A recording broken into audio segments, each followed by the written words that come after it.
Good morning, children. It's time to start our Hindi work. We already have done 2 chapters with worksheets.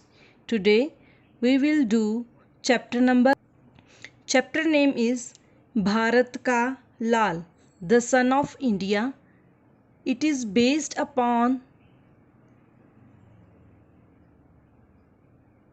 Lal Bahadur Shastri ji.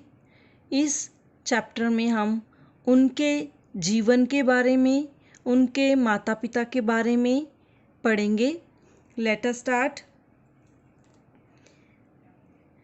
हम रहें ना रहें, लेकिन ये झंडा और देश दोनों रहने चाहिए।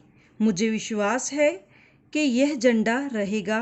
आप और हम रहें या ना रहें, लेकिन भारत का सिर ऊंचा होगा। ये उद्गार मीन्स विचार।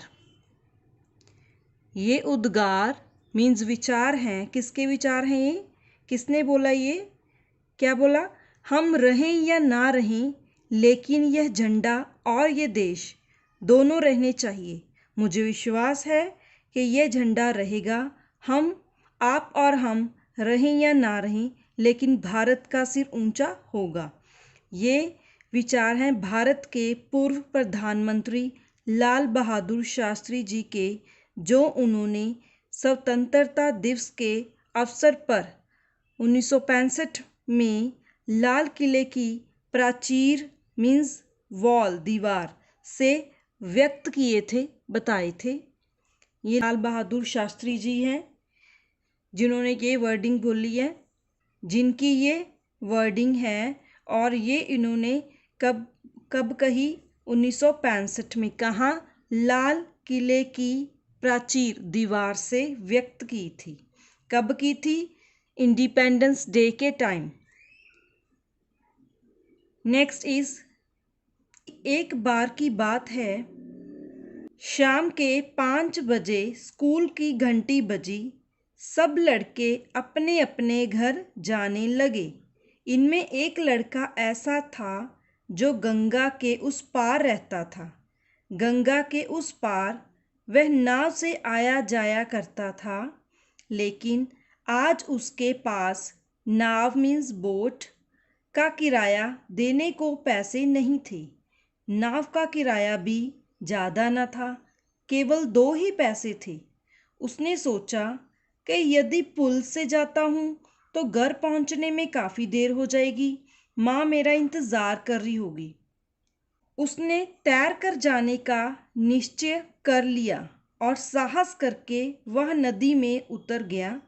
देखते ही देखते उसने नदी पार कर ली और ठीक समय पर घर पहुंच गया। यह लड़का अपनी माँ का इकलौता बेटा था। इकलौता मीन्स अकेला।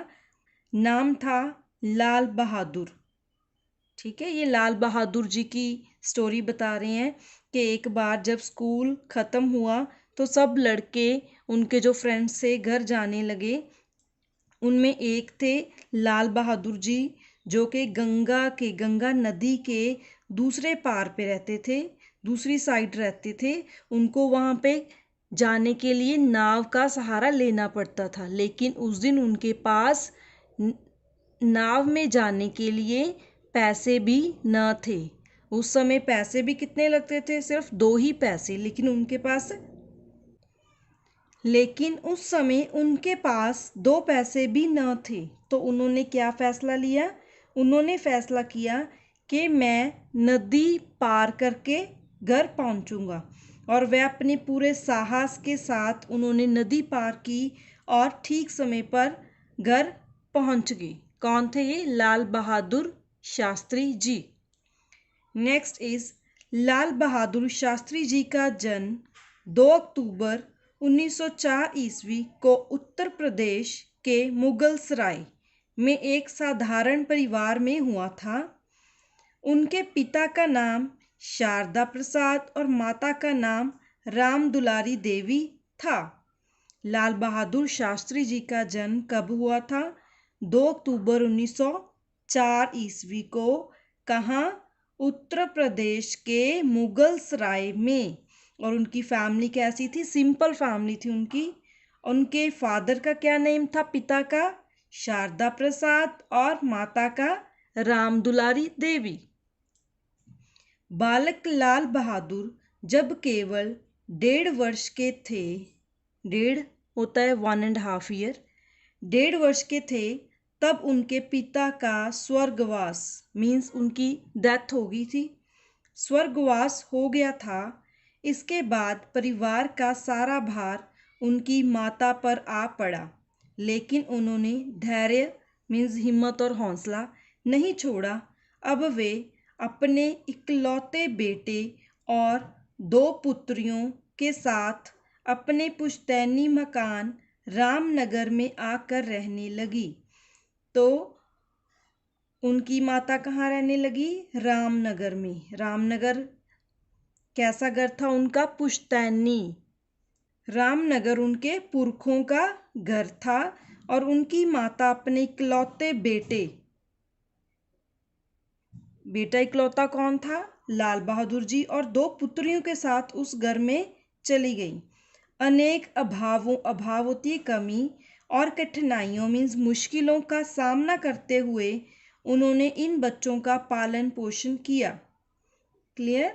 एक किस टाइम की बात बता रहे हैं? जब लाल बहादुर शास्त्री जी 1.5 ईयर के थे, 1.5 साल के थे, तब उनके पिताजी की डेथ हो गई और उनकी माता उनको लेकर अपने पुश्तैनी मकान रामनगर में रहने लगी।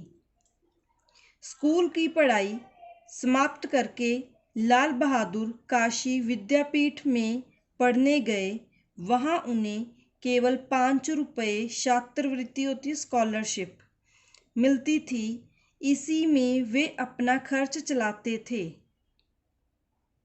काशी विद्यापीठ से उन्होंने शास्त्री की उपाधि प्राप्त की। उपाधि होती है विशेष सम्मान। उस समय देश में गांधी की आंधी चल रही थी। स्वतंत्रता आंदोलन जोरों पर था। लाल बहादुर शास्त्री भी आंदोलन में कूद पड़े मीन्स उन्होंने भी पार्टिसिपेट किया उस मूवमेंट में, और धीरे धीरे वे प्रांतीय मीन्स स्टेट के कांग्रेस कमेटी के समर्पित कार्यकर्ता बन गए। उनकी कार्यकुशलता देखकर सन 1937 में पंडित गोविंद वल्लभ पंत ने उन्हें अपने मंत्रिमंडल में ले लिया। क्यों ले लिया? क्योंकि वो अच्छा कार्य करते थे। और उन्होंने किस कमेटी के लिए काम किया? कांग्रेस कमेटी के लिए। साधारण कार्यकर्ता से वे मंत्री जरूर बन गए। वो पहले तो एक कार्यकर्ता थे, एक कमेटी के मेंबर थे, फिर धीरे धीरे उन्होंने मेहनत की, अच्छा काम किया और वे मंत्री बन गए। परंतु उनकी सादगी में कोई अंतर नहीं आया। मीन्स अगर वो उनका एक पोजीशन अप चली गई, मीन्स वो ऊंची पोजीशन पे आ गई, लेकिन उन्होंने जो अपनी सिंप्लिसिटी थी, सादगी थी, वो नहीं छोड़ी। सादगी और ईमानदारी उनके चरित्र के विशेष गुण थे। कैसे थे लाल बहादुर जी? सादगी और ईमानदारी वाले व्यक्ति। इसके अतिरिक्त होता है, इसके बिना उनके व्यवहार में सरलता और विनम्रता थी।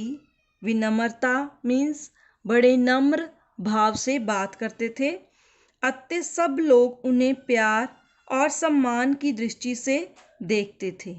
इन्हीं गुणों के कारण वे केंद्रीय मंत्रिमंडल में मंत्री बने और बाद में प्रधानमंत्री। ठीक है, ये इस पैरे में उनका पूरा कार्यकाल बताया। कार्यकाल के पहले वो कांग्रेस कमेटी के मेंबर बने। उनका काम देखकर गोविंद वल्लभ पंत ने उन्हें मंत्रिमंडल में ले लिया। उसके बाद वो क्या बने? मंत्री। फिर मंत्री बनने के बाद केंद्रीय मंत्रिमंडल के मंत्री बने और उसके बाद वे प्रधानमंत्री भी बने। और उनके चरित्र में कौन से गुण थे? सादगी, ईमानदारी, सरलता और विनम्रता। ठीक है, क्लियर? नेक्स्ट, केंद्रीय मंत्रिमंडल में आपको रेल मंत्रालय दिया गया।